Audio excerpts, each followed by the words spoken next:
MTV news Kannada ವಾಹಿನಿಗೆ ಸ್ವಾಗತ. ಕೊರೆಯುವ ಚಳಿಯಲ್ಲಿ ಅಹೋರಾತ್ರಿ ಧರಣಿ ಆಶಾ ಕಾರ್ಯಕರ್ತೆಯರು ಮುಂದುವರೆಸಿದ್ದಾರೆ. ಇಂದು ಸಹ ಆಶಾ ಕಾರ್ಯಕರ್ತೆಯರ ಅನಿರ್ದಿಷ್ಟಾವಧಿ ಮುಷ್ಕರ ಮುಂದುವರಿಯಲಿದೆ.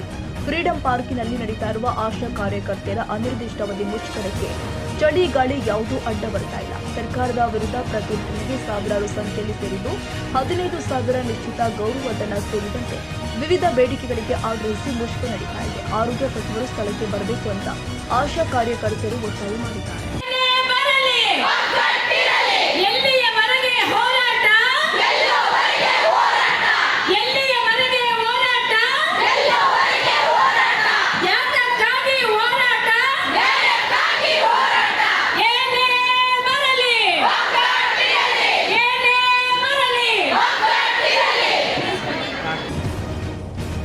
ತಾಜಾ ಸುದ್ದಿಗಾಗಿ ಎಂಟಿವಿ ನ್ಯೂಸ್ 24/7ಗೆ ಸಬ್ಸ್ಕ್ರೈಬ್ ಮಾಡಿ ಮತ್ತು ಬೆಲ್ ಐಕಾನ್ ಅನ್ನು ಒತ್ತಿ. ತಪ್ಪದೇ ಲಿಂಕ್ ಶೇರ್ ಮಾಡಿ.